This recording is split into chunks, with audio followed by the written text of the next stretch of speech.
Hello friends, నేను శరణ్యాని. ఇవాళ ఏడడుగుల బంధం 132వ భాగం చదువుకుందాము. రాసిన వారు మీనా ముక్తేశ్వర్ గారు. కృష్ణవర్మ భోజనం చెయ్యకుండా అలాగే పడుకున్నాడు. శ్రావణి లోపలికి వచ్చింది. హలో సార్, భోజనం చేద్దాం రండి అన్నది. ఆకలి లేదు నాకు అన్నాడు కృష్ణవర్మ. ఏమైంది కృష్ణబాబు, ఏం జరిగిందంట? కృష్ణవర్మ తలను సవరదీసి అతని గుండెల మీద తన సున్నితమైన చేతులతో అల్లరిగా మెడభాగాలు కూడా సరిచేస్తూ సవరి తీసి రకరకాలుగా అల్లరి పెట్టేస్తుంది శ్రావణి. నిన్ను వదిలే సమస్య లేదు, ఎప్పటి తప్పుకి అప్పుడు శిక్ష పడిపోవాలి. కాలేజ్ క్లాస్ రూమ్లో నువ్వు చేసిన అల్లరి మామూలుగా ఉందా అంటూ శ్రావణిని దగ్గరికి తీసుకుని అల్లరి చేస్తున్నాడు కృష్ణవర్మ. అయ్య బాబోయ్, ఆకలి లేదు అన్నారుగా, మరి ఎందుకు నన్ను దగ్గరకు తీసుకుంటున్నారు అంట? ఇంకా కుంటెగా కవ్వించి కన్ను కొట్టి నవ్వింది శ్రావణి. అల్లుడు భలేవాడు అని అమ్మాయిని నాకు అప్పచెప్పారు మీ అమ్మా నాన్నలు. కష్టపడి నేను నిన్ను సంతోషపెట్టాలి, తప్పేదేముంది? భారీ కట్నం ఇచ్చారు, బరువేమన్నా తక్కువ ఉన్నావా? అల్లరితో మరింత బరువు ఉన్నావంటూ పైకి లేచి శ్రావణిని పైకెత్తాడు కృష్ణవర్మ. అబ్బా కృష్ణబాబు దింపండి అన్నది శ్రావణి. క్లాస్ రూమ్లో అల్లరి చేస్తావా? ఎన్ని ప్రశ్నలు అడుగుతావే నన్ను? తెలిసి కూడా నీకు రాత్రే కదా ఆ లెసన్ ముందే రివిజన్ చేశాను, మళ్ళీ నన్ను క్లాస్ రూమ్లో అడిగి ఇబ్బంది పెడతావా అంటూ శ్రావణిని పైకెత్తుకుని తన పెదవులతో ఆమెను అల్లరి చేస్తున్నాడు రకరకాలుగా కృష్ణవర్మ. రాత్రి మీరు పాఠాలు చెప్పారు కానీ ఆ తర్వాత మీరు చెప్పిన ప్రేమ పాఠాలు గుర్తున్నాయి, కానీ కాలేజ్ పాఠం గుర్తులేదు అంటూ అల్లరి చేస్తూ అయ్యో నాకు నవ్వొస్తుంది దింపండి అంటూ పక్కపక్క నవ్వుతూ ఉంది శ్రావణి. పనమ్మాయి విమల వాళ్ళను భోజనానికి పిలవమని దేవికా గారు చెప్పేసరికి పైకొచ్చి ఆ నవ్వులు విని వెంటనే కిందకి దిగిపోయింది ముసిముసిగా నవ్వుతూ. ఏమిటి పైకెళ్ళి వస్తున్నావు? ఎవరు వెళ్ళమన్నారు నిన్ను అన్నది దుర్గమ్మ గారు అప్పుడే బయటకు వస్తూ రూమ్లో నుండి. అది కాదమ్మ అమ్మగారు, చిన్నమ్మాయి గారిని భోజనానికి పిలవమని చెప్పారు అన్నది విమల. సరిపోయింది, పైకి ఏం వెళ్ళాల్సిన అవసరం లేదు, ఆకలి అయితే వాళ్ళే వస్తారు. ఈ దేవికాకి ఏమీ తెలియదు, అయోమయం అయిపోయింది, ఆలోచన ఉండదంటూ కొద్దిగా గట్టిగా చెప్పేసరికి విమల చకచకా దిగిపోయింది కిందకు. ఏంటి విమల వస్తున్నారా అంటున్న దేవికను దుర్గమ్మ గారు గట్టిగా పిలిచారు. ఏంటి అత్తయ్య గారు అంటూ పరుగున వెళ్ళింది దేవిక. కొత్త జంట పైకి వెళ్ళారు, పట్టుపగలే సరే, ఆ విషయం నువ్వు ఎరగవా? ఎందుకు విమలాన్ని పంపించావు? అవన్నీ వాళ్ళకు తెలియాలా? అలాంటి పనులు ఎప్పుడూ చేయకు. ఇంతకేదైనా ఆలస్యం అయితే మీకు ఫోన్లు ఉంటాయి కదూ, ఫోన్ చేయి కూతురికి అంతే అని చెప్తున్న దుర్గమ్మ గారి వైపు చూసి లోపల నవ్వుకుంటూ పైకి మాత్రం సరే అత్తయ్య గారు అన్నది దేవిక. విమలకు బాగా పడి ఉంటాయి మంత్రపుష్పాలు అత్తయ్య గారి చేతిలో అనుకుని, అందుకే దాని ముఖం అలా ఉంది అని. నిజమేలే, అత్తయ్య గారు చెప్పే విషయంలో అర్థం ఉంది, పిల్లలకు దిష్టి కూడా తగులుతుందేమో అన్నది ఆమె ఆలోచన అయి ఉండొచ్చు అనుకున్నది దేవిక. అబ్బా నాకు ఆకలేస్తుంది, అన్నం కూడా పెట్టకుండా చంపేస్తావా అంటున్నాడు కృష్ణవర్మ. బయటకు వచ్చి అల్లరిగా చూసే వాళ్ళకు సీరియస్గా అలా అంటున్న కృష్ణవర్మ మాటలు విన్న దేవిక, ఈ శ్రావణికి బుద్ధి లేదు, అల్లుడు గారు భోజనం తీసుకురమ్మన్నా కానీ ఆలస్యం చేసింది కాబోలు అనుకుంది. శ్రావణి అంటూ పిలిచారు దేవిక. కృష్ణవర్మ మాటలు విన్న శ్రావణి, అమ్మో ఇప్పటిదాకా నాకు ఆకలి లేదని నన్ను అల్లరి చేస్తూ ఆకలిలన్నీ తీర్చుకున్నాక ఎప్పుడు నీకు భోజనం నేను తేలేదన్నట్టుగా బిల్డప్ ఇస్తున్నావా? మా అమ్మ చేతిలో నేను అయిపోయాను ఈరోజని. అసలు ఇలాంటి తప్పులు గట్టిగా పట్టుకుంటుంది అమ్మా అని అనుకుంటూ హడావుడిగా తన డ్రెస్ మార్చుకుని కిందకి వెళ్ళింది శ్రావణి. ఎప్పుడు పిలిచాను నిన్ను? ఎప్పుడు వచ్చావు? అల్లుడు గారికి ఆకలి వేస్తుంది అన్నా కూడా ఆలస్యం ఎందుకు? నేను పిలిచాక కూడా అంతసేపు ఎందుకు రాలేదన్నది దేవిక కోపంగా. సరిపోయింది, ఎలా అంటే అలా నన్ను ఇబ్బంది పెట్టాడు, డ్రెస్ అక్కడక్కడ చిరిగిపోయింది, ఎలా అలా రావాలి? ఆ మాటలు ఏం చెప్పాలి అమ్మకు? అమ్మో కృష్ణవర్మ నువ్వు మామూలు వాడివి కాదని కోపంగా అనుకుంటూ ఉంది శ్రావణి. దుర్గమ్మ గారి పక్కపక్క నవ్వుతూ మాటలు నేర్చిన చిలుక రామా అని చెప్పమంటే బావా అని పిలిచిందంట కొత్త పెళ్ళి కొడుకుని. అలా ఉంది నీ గోల. కొత్తగా పెళ్ళైన వాళ్ళు కదా దేవిక, ఎవరు తప్పు ఏముందో ఎవరు గ్రహిస్తారు? నువ్వు భోజనం పెట్టి పంపించు చాలు అంటూ నవ్వారు దుర్గమ్మ గారు. అన్నీ నీకు తెలిసినట్టుగా నీ కోడలికి తెలియదని దుర్గమ్మ గారి దగ్గరికి వెళ్ళింది శ్రావణి. వాళ్ళ తాతగారు లోపల నిద్రపోయేసరికి దుర్గమ్మ గారి గొంతు పట్టుకుంది శ్రావణి. ఎలా అల్లరి చేశాడో తెలుసా? బట్టలు చిరిగిపోయాయి. అన్నీ జరిగిన విషయాలు టూకీగా చెప్పి అమ్మ పిలిచేసరికి బట్టలు మార్చుకోవడం ఆలస్యమైంది. ఆయనకు సంతోషం కలిగాక బయటకు వచ్చి నాకు ఆకలి వేస్తుందంటూ బిల్డప్ ఇచ్చాడు నీ మనవడు. అవన్నీ నువ్వే నేర్పిస్తావు వాళ్ళకి చూడు. అమ్మ ఏమో నన్ను తిడుతుందన్నది కోపంగా శ్రావణి. అవును పాపం, నా మనవడికే ఆకలి, నీకు ఏదీ లేదు, అందుకే చాలా ఇబ్బంది పడి సుఖపడ్డావు కదూ అంటూ కొంటెగా నవ్వేశారు దుర్గమ్మ గారు. నానమ్మ మాటలకు సిగ్గులు మొగ్గైపోయింది శ్రావణి. ఆనందంతో కళ్ళు అరమడుపుగా అయినప్పుడు పొందిన ఆనందం ఒక్కసారి మనసులో మెదిలి సిగ్గుతో ఆమె బుగ్గలు ఎర్రగా అయిపోయాయి. కొత్తగా పెళ్ళైన అమ్మాయిలకు లిప్స్టిక్ పని ఉండదు కదూ అంటున్న నానమ్మ వైపు చూసి, పో నానమ్మ, ఎప్పుడైనా మమ్మల్ని ఇలాగే మాట్లాడతావు, అందుకే నీ మనవళ్ళకు అల్లరి వాళ్ళ అయ్యారంటూ అక్కడి నుంచి పారిపోయి భోజనం తీసుకొని పైకి వెళ్ళబోయింది శ్రావణి. కృష్ణవర్మకు హాస్పిటల్ నుంచి అర్జెంట్ కాల్ వచ్చింది. ఓకే, నేను వెంటనే వస్తున్నానని చాలా హడావుడిగా రెడీ అయి కిందకి దిగుతున్న కృష్ణవర్మ వైపు చూసి, అయ్యో భోజనం చేసి వెళ్ళండి అన్నది శ్రావణి కొంచెం బాధగా. లేదు, తప్పనిసరిగా నేను అటెండ్ కావాలి అంటూ వెళ్తున్న భర్తకు గ్లాస్లో ఉన్న పాయసం ఇచ్చింది శ్రావణి. ఎందుకలా వస్తానుగా, వెంటనే ముఖం అలా పెట్టుకోవద్దు, నువ్వు భోంచేయి, నీరసంగా ఉంటుందని చిన్నగా నవ్వుతూ చెప్పి, కానీ పేషెంట్ పరిస్థితి బాగోలేదంట, మనం అర్థం చేసుకోవాలి అంటూ పాయసం కొద్దిగా తాగి, నువ్వు తాగు అంటూ నవ్వుతూ ఇచ్చాడు కృష్ణవర్మ. దుర్గమ్మ గారు చూస్తూ, అయ్యో డాక్టర్ కదా, ఏ సమయంలో వెళ్ళాల్సి వస్తుందో తెలియదు, ముందే భోజనం చేస్తే సరిపోయేది అనుకుంటూ లోపలికి వెళ్ళిపోయారు. భోజనం ప్లేట్లు తీసుకొచ్చి అక్కడ పెడుతున్న కూతురు వైపు చూసి, అదేమిటి అల్లుడు గారికి భోజనం పెట్టలేదా అన్నది దేవిక. లేదమ్మా, హాస్పిటల్కి అర్జెంటుగా వెళ్ళారమ్మా అన్నది శ్రావణి కొంచెం బాధగా. ముందే పెట్టాల్సింది భోజనం అని అనుకుంటూ మనసులో, భోజనం పెట్టలేదని ఆయన అడిగే వరకు నువ్వు తీసుకువెళ్ళిపోవడం చాలా తప్పు శ్రావణి. నువ్వు చిన్నపిల్లవి కాదు. ఆయన ఇప్పుడు హాస్పిటల్కి వెళ్ళిపోవడం మామూలుగా వెళ్ళారా లేక కాస్త కోపంగా వెళ్ళారా అన్నది దేవిక. అదేమిటమ్మా అలా మాట్లాడుతున్నారు? అదేమీ లేదు, హాస్పిటల్ నుండి ఫోన్ వచ్చిందని చెప్పింది శ్రావణి. భార్య భర్త బంధం అంటే ఇంకా నీకు అర్థం కావడం లేదు. జాగ్రత్తగా ఉండాలి. అలా ఉంటే ఎలా? పెద్ద బావగారు లాంటి వారిని ధరణి అక్క ఎంతో తీర్చిదిద్దుకుంది, బాధ్యతలలో నిలబెట్టింది. అలాగే ఇప్పటికీ పని చూసుకోవాలి, అది ఇదని చెబుతూ ఉంది. మంచి చెడ్డలు అన్ని విషయాలు పట్టించుకునే భగవంతుడి లాంటి భర్త నీకు దొరికాడు, అదృష్టవంతురాలివి. అల్లరి అలకలు, చిలిపితనాలు ఇవన్నీ కూడా ఉంటాయి, కానీ భర్త అంటే భగవంతుడితో సమానమే అనుకుంటాను నేను అంటూ కొంచెం కోపంగానే చెప్పింది దేవిక. కృష్ణవర్మ తినకుండా వెళ్ళడం, అది కూడా కృష్ణవర్మకు తల్లిదండ్రులు లేకపోవడం అన్నది ఒక బాధగా, తమ బాధ్యతగా ఏదైనా అనిపిస్తూ ఉంటుంది ఆమెకు. ఒకంత శ్రద్ధగా చూస్తుంది ఆఖరి అల్లుడిని. తన ఇల్లు ఈ విధంగా ఆనందంగా మారడానికి కారణం ప్రతి విషయంలోనూ కూడా కృష్ణవర్మ గారు ఉన్నారన్న గౌరవం, ప్రేమ ఇంట్లో పెద్దవాళ్ళకు బాగా ఎక్కువ. శ్రావణికి కోపం వచ్చి అన్నం అక్కడ పెట్టేసి పాయసం గ్లాస్ మాత్రం తీసుకువెళ్ళింది తనతో. అయ్యో అక్క, శ్రావణికి ఆకలి వేస్తుందేమో అన్నది సుప్రజ. పర్వాలేదు, తెలుసుకోవాలి, తనకు ఆకలి వేస్తే అప్పుడు అవతల వారి బాధ కూడా తెలుస్తుంది. చిన్నతనం చేష్టలు చేస్తే ఎలా మాట విన్నట్టు ఉండే గీతిక అన్ని విషయాల్లో చక్కగా ఉంటుంది. ధరణి గురించి మనం ఆలోచించాల్సిన అవసరం లేదు. శ్రావణికి అన్నీ తెలుసు అనుకుంటే ఇలా తయారవుతుంది, అంతా కృష్ణవర్మ గారి మంచితనం వల్ల కదూ అన్నారు దేవిక. కూతురుదేదో తప్పు ఉందని ఆమె భావం. శ్రావణి పాయసం గ్లాస్ తీసుకుని పైకి వెళ్ళబోతుంటే ధరణి పిలిచింది శ్రావణి అంటూ.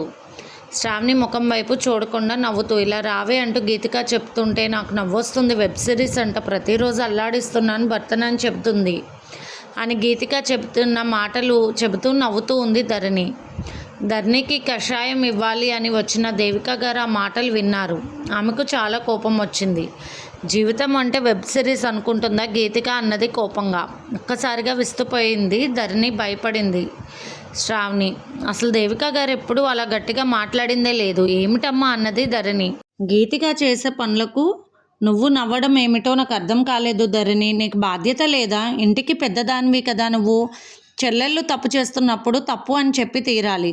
అవతల దేవాని కావాలని ఇబ్బంది పెట్టడం ఎందుకు? పెళ్ళంటే నాటకాలు కాదు, పెళ్ళంటే సరదాగా తిట్టుకోవడానికి కొట్టుకోవడానికి కాదు అంటూ శ్రావణి వైపు ధరణి వైపు ఒకలా చూసింది దేవిక. అమ్మా, అది కాదు అంటున్న ధరణి మాటకు గీతిక చేసిన గొప్ప పనులకు మీరు హాయిగా నవ్వుకోవడం మీ మాటలు నేను విన్నాను. గీతిక చేసింది తప్పు. ఇప్పుడు శ్రావణి భోజనం పెట్టలేదు కృష్ణవర్మకు. ఆయన పైనుండి అడిగారు కూడా. వెంటనే రాకుండా ఆలస్యం చేసింది, ఆయన వెళ్ళిపోయారు. ఆడపిల్లల్ని ఎవరు పెంచారని తల్లిదండ్రులనే తిడతారు ధరణి. నీ వరకు నాకే బాధ లేదు. కానీ నువ్వు భర్త పట్ల తీసుకునే శ్రద్ధలు చెల్లెలకు కూడా చెప్పడం నీ ధర్మం కదూ. అంతేగాని అనవసరమైన వాటికి నవ్వుకుంటారా? అందరిలో నవ్వుల పాలవ్వటానికి కాదు ఈ పనులు. గీతిక అలా మాట్లాడుతున్నప్పుడు నువ్వు మందలించాలన్నది దేవిక. కంటికి కనిపిస్తున్న విషయాలు మరొక రకంగా ఉంటాయి పెద్దవాళ్ళకు. వయసులో ఉన్నవాళ్ళు కుర్రచేష్టలు అన్నీ కొన్ని అర్థమయ్యేలాగా వాళ్ళు చెప్పలేరు పెద్దవాళ్ళకు. ఆ విషయాలు విన్న పెద్దలకు సరైన అర్థం తెలియదు.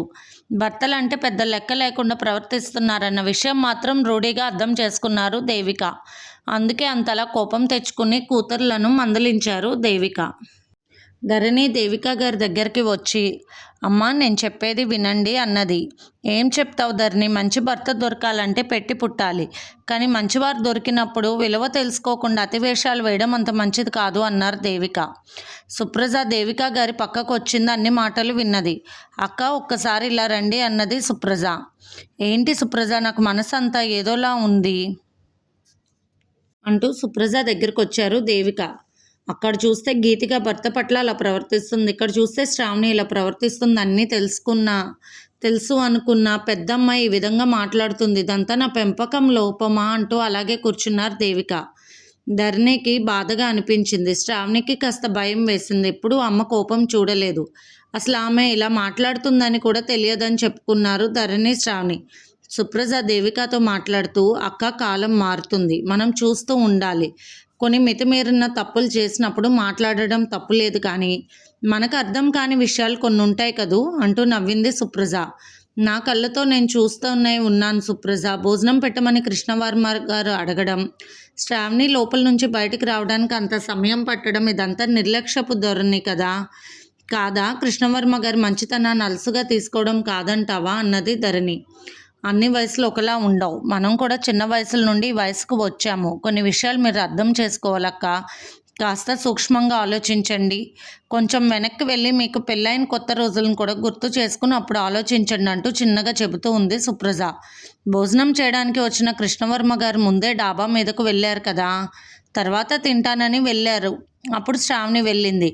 కొత్తగా పెళ్ళైన జంటకు ఇలాంటి ప్రేమ ఇబ్బందులు ఉంటాయన్న విషయాలు మనకు తెలియనివి కాదు. కావాలని అల్లరి చేస్తూ ఉంటారు అబ్బాయిలు పెళ్ళైన కొత్తలో.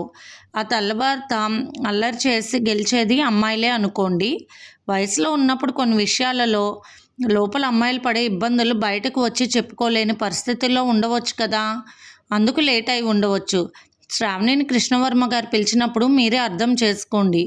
అందుకే కావాలని పిలిచి ఉంటారు అల్లరి చెయ్యాలని. ఈలోపు హాస్పిటల్ నుండి ఫోన్ వచ్చి ఉంటుంది. డాక్టర్ గారు తొందరగా వెళ్ళకపోతే ప్రాణాల మీదకు వచ్చిన వారికి ప్రమాదం కదక్క, అందుకని తప్పనిసరిగా వెళ్ళి ఉంటారు. ఈ వయసు వచ్చిన మీ మరిది గారు కూడా కొన్ని విషయాలలో అలాగే ఉంటారు. అవి నేను మీకు చెప్పలేను కదా. ఎప్పుడైనా మీరు పిలిచినప్పుడు నేను రావటానికి ఆలస్యమైందంటే పెద్దల ముందు సరిగ్గా దుస్తులు ధరించి రావాల్సిందే కదా. అప్పుడే పిలవగానే రాలేదు అన్నట్లు ఉంటుంది పెద్దవాళ్ళకు, కానీ ఆట పట్టించినట్లు ఉంటుంది అల్లరి అబ్బాయిలకు అన్నది చెప్పలేక చెబుతూ సుప్రజ. మనకు తెలుసు కృష్ణవర్మ గారు ఎంత అల్లరి మనస్తత్వం కలిగిన వారో అంతే మంచివారు. ఈ విషయానికి ఆయనకు తల్లిదండ్రులు లేరన్న విషయానికి పొంతన పెట్టి శ్రావణిని ఏదేదో అనుకోవడం తగదక్క. శ్రావణి బంగారం లాంటి అమ్మాయి, మీకు కోపం రావడం తగదు అక్క. కొత్తగా పెళ్ళైన వారి విషయాలు వారికి వారే చూసుకుంటారు. కొన్నాళ్ళు మనం ఆ విషయాల్లో కల్పించుకోకపోవడం మంచిది. ఎప్పుడు మీరు మాట్లాడిన మాటలు పిల్లల మనసుని గాయపరుస్తాయి అన్నది సుప్రజ. ఆ విధంగా ఆలోచించినప్పుడు అదే నిజం కాబోలు అనిపించింది దేవికకు. తన విషయంలో మాట్లాడకుండా ఉండాల్సింది అనుకుంది. పెళ్ళైనప్పుడు కొన్ని విషయాలు కాస్త విచిత్రంగాను చెప్పలేనివిగాను చిత్రంగా ఉంటాయి. నేను లేటుగా ఈ వయసులో పెళ్లి చేసుకున్న కొన్ని బాధలు పడ్డానక్క, అందుకే నాకు తెలిసిన విషయాలు చెప్పానంటూ నవ్వింది సుప్రజ. నిజమే, దేవిక గారికి ఎప్పుడో పెళ్ళి అయ్యింది. పిల్లలు పుట్టిన దగ్గర నుండి ఇంటి పనులు అందరి పనులు బాధ్యతగా చూసుకోవడంలోనే ఆమె బిజీ అయిపోయింది. అందువల్ల కొంతగా అలసిపోయినట్టు కూడా అవుతుంది. అందువల్లే ఆమె అర్థం చేసుకోవడంలో కొంత మార్పు వచ్చింది అంతే అని తెలుసుకుంది సుప్రజ. ధరణి పాపకు పాలిస్తూ ఉంది. శ్రావణి అన్నం తినకుండా ధరణికి ఒక పక్కగా పడుకుని ఉండిపోయింది. ఎప్పుడు ఎవరు శ్రావణిని ఒక మాట కూడా అని ఎరగరు. అంత సరదాగా దుర్గమ్మ గారి దగ్గర వాదులాట పెట్టుకుంటుంది తప్ప ఇంతవరకు తల్లిదండ్రులతో ఒక మాట పడని అమ్మాయి కాదు శ్రావణి. అందుకే అలిగింది. దేవికాకి బాధగా అనిపించింది. శ్రావణి కూడా అన్నం తినలేదు పాపం అనుకుని ధరణి గది దగ్గరికి వెళ్ళింది దేవిక. రూమ్ బయట ఉండగా ధరణి అంటుంది, అమ్మకి ఎప్పుడూ కోపం రాదు. ఇప్పుడు నేను ఇంట్లో ఉన్నాను, నాకు అన్నీ చేయాల్సి వస్తుంది, పాపకు చేస్తుంది. ఇల్లంతా పనులు కదా శ్రావణి, చేయలేక అమ్మ ఏదో అని ఉంటుంది, అంతే, బాధపడుకో, వెళ్ళి అన్నం తినుపో అంటూ చెబుతుంది. కృష్ణవర్మ గారు చేసిన అల్లరి అమ్మకి ఎలా చెబుతాను? వెళ్ళగానే ఊరుకోలేదు. ఆయన ముచ్చట్లు తీర్చుకున్నారు. నా బట్టలు చిరిగిపోయాయి, మార్చుకుని వచ్చేసరికి ఆలస్యమైంది. భోజనం తీసుకొస్తానని ఎంత చెప్పినా వినకుండా ఆయన మాట చెల్లించుకున్నారు. అవన్నీ అమ్మ వాళ్ళకి ఎలా చెబుతానక్క? నిజంగానే అలాగే అనిపిస్తుంది. ఇందులో అమ్మ తప్పులేదు, కానీ ఎప్పుడు నన్నెవ్వరూ ఏమీ అనలేదంటూ బాధగా పడుకుంది శ్రావణి. సరే సరే, అవన్నీ వదిలేయి, వెళ్ళు, కృష్ణవర్మ గారికి ఫోన్ చేయి, అమ్మ వాళ్ళ ముందు వాళ్ళే తెలుసుకుంటారు. మర్చిపోయాను, స్పీకర్ ఆన్ చేయని చెప్పింది ధరణి నవ్వుతూ తన లాయర్ బుర్రతో. శ్రావణి కృష్ణవర్మకు ఫోన్ చేసింది. ఇంతలో దేవిక గారు రూమ్ బయట ఉన్నారని గమనించిన శ్రావణి స్పీకర్ ఆన్ చేసింది. ఎందుకండి అన్ని అల్లర్లు చేశారు, భోజనం చేయకుండా వెళ్ళారు? మీరు అల్లరిగా బయటకు వచ్చి పిలిచారు నన్ను అన్నం పెట్టమని. నేను త్వరగా రాలేని పరిస్థితుల్లో ఉన్నానన్న సంగతి మీకు తెలుసు, కానీ పెద్దవాళ్ళకు తెలియదు. నన్నే తప్పు పట్టారన్నది శ్రావణి. శ్రావణి, ఇవన్నీ పట్టించుకుంటే ఎలా? పెద్దవాళ్ళకు తెలియదు, నేనంటే వారికి చాలా ప్రేమ. అందుకే బంగారు బుజ్జి అయినా కూడా నిన్ను మాటలని ఉంటారు అత్తయ్య గారు అంటూ పక్కపక్క నవ్వుతున్నాడు కృష్ణవర్మ. ఇక్కడ అర్జెంటుగా సీరియస్ కేసు వచ్చింది, అందుకే వచ్చాను. ఆ విషయం నీకు కూడా చెప్పలేకపోయాను. వచ్చేటప్పుడు పాయసం తాగాను, సున్నుండలు కూడా తిన్నాను, కాబట్టి ఆకలి లేదు. పేషెంట్ ముఖ్యం కదా, నేను వచ్చాక చెబుతాను అత్తయ్య గారికి అన్నాడు కృష్ణవర్మ. ఏం పనిలేదన్నది శ్రావణి. నేను వర్క్ అవడమే, వచ్చేస్తాను 10 నిమిషాల్లో. ఆకలి బాగా వేసిందన్నారు కృష్ణవర్మ. రెండైతే అన్నది శ్రావణి. అత్తయ్య గారు పెట్టే భోజనానికి కాదు, నువ్వు పెట్టే ప్రేమ విందుకి అంటున్న కృష్ణవర్మ మాటలు అందరూ విన్నారు స్పీకర్లో. ఆ మాటలు విన్న దేవిక గారు నవ్వుకుంటూ పక్కకు వెళ్ళారు. ఆమె వెనకాల పక్కపక్క నవ్వుతూ వెళ్ళింది సుప్రజ నవ్వుతూ. ఇదే అక్క మరి నేను చెప్పిందంటూ నవ్వేసింది. పిల్లలు భలే ముదురు, వాళ్ళు స్పీకర్ ఆన్ చేసి అల్లుడు గారి మాటలను అత్తలకు వినిపించారంటూ నవ్వేసింది సుప్రజ. దేవిక ముచ్చటగా నవ్వుకుంది. జంటలు అలా పచ్చగా ఉండాలి అనుకుంటాము, కానీ ఎక్కడ ఏ బాధ వచ్చి ఇద్దరికి మనస్పర్ధలు వస్తాయో అన్న భయం కూడా ఉంటుంది కన్న తల్లిదండ్రులకు. అందుకే జాగ్రత్తలు చెప్పానన్నది దేవిక. అటువంటిది ఏమీ మన రాజశేఖర్ నిలయంలో జరగదక్క. మన అత్తయ్య గారు ఉన్నారు, ఏదైనా చిన్న పొరపాటు వస్తే ఊరుకుంటారు, కళ్ళతోనే కనిపెట్టేస్తారు అందరినీ అంటూ నవ్వేసింది సుప్రజ. అసలు ఇదంతా నా మూలంగానే వచ్చింది. కృష్ణయ్యని పట్టించుకోలేదు సరిగ్గా. ఈరోజు వెన్న ఉండలు పెట్టాల్సింది, పెట్టలేదు ఆయనకని. వెంటనే శ్రావణి లేచి హడావుడిగా తలస్నానం చేసి ఎంతో చక్కగా పట్లంగా ఓని వేసుకుని వెన్న ఉండలు తయారు చేసింది నిమిషాల్లో. కృష్ణయ్యకు పెట్టి నన్ను క్షమించు కృష్ణ అంటూ అతని పాదాల దగ్గర అలాగే కాసేపు తల పెట్టుకుంది. దేవిక గారికి బాధ కలిగింది. అన్నం తినలేదు పిచ్చిపిల్ల, మనం విన్నట్టు ఉండకూడదు అనుకుంది. కానీ వాళ్ళు విన్నారన్న విషయం పిల్లలకు తెలుసు. హలో, నీ భక్తికి మెచ్చాను, పైకిలే బుజ్జి బంగారం అంటూ కృష్ణవర్మ శ్రావణి తల మీద చెయ్యి వేశాడు. అత్తయ్య గారు భోజనం పెట్టండి అన్నాడు కృష్ణవర్మ దేవిక గారి వైపు చూసి. అంతే, ముసిముసిగా నవ్వుకుంటూ భోజనం పెట్టారు దేవిక. వంటలు చాలా బాగున్నాయి అంటూ తింటున్నాడు కృష్ణవర్మ. శ్రావణికి అన్నం పెడితే వద్దు అనేసింది. బుంగమూతి పెట్టుకుంది. బంగారు బుజ్జమ్మని అలక నేను తీరుస్తాగా అనుకున్నాడు కృష్ణవర్మ. దేవిక గారు అన్నం కలిపి ముద్ద పెడుతూ అన్నం తినకుండా ఉండకూడదు, అలిగినా శుభ్రంగా తిని, అలిగితే ఏ విషయాలకి ఇబ్బంది ఉండదు అంటూ నవ్వేశారు దేవిక. మంచి విషయం చెప్పారు అత్తయ్య గారు, అదే నేను చెప్పాలి అనుకున్నానన్నారు కృష్ణవర్మ. భోజనం సరైన సమయానికి తినాలి, కొత్త జంటలైనా ఎవరైనా ఆరోగ్యం పాడవుతుందని ఎంతో సౌమ్యంగా చెప్పి అన్నీ అక్కడ పెట్టి లోపలికి వెళ్ళిపోయారు దేవిక. సుప్రజ వాళ్ళిద్దరినీ చూసి ఒకరికొకరు తినిపించుకుంటున్నారు. చూడక్క అని చూపించి నవ్వేసింది. అదే మరీ చూడను అంటారు, చూడకపోతే వాళ్ళ ప్రేమ ఎలా తెలుస్తుంది? మాటలు వింటే సరిపోదు, చేతలు కూడా అప్పుడప్పుడు చూస్తూ ఉంటే వాళ్ళ అన్యోన్యత తెలుస్తుంది. మనకు లేనిపోని అనుమానాలు ఉండవక్క అంటున్న సుప్రజ వైపు చూసి నవ్వేసింది దేవిక. ఇది ఫ్రెండ్స్ ఇవాల్టి ఎపిసోడ్. రేపు ఇంకొక ఎపిసోడ్తో మీ ముందుకు వస్తాను. మీకు కనుక స్టోరీ నచ్చినట్లయితే లైక్ చేసి షేర్ చేసుకొని సబ్స్క్రైబ్ చేసుకోండి. ఉంటాను.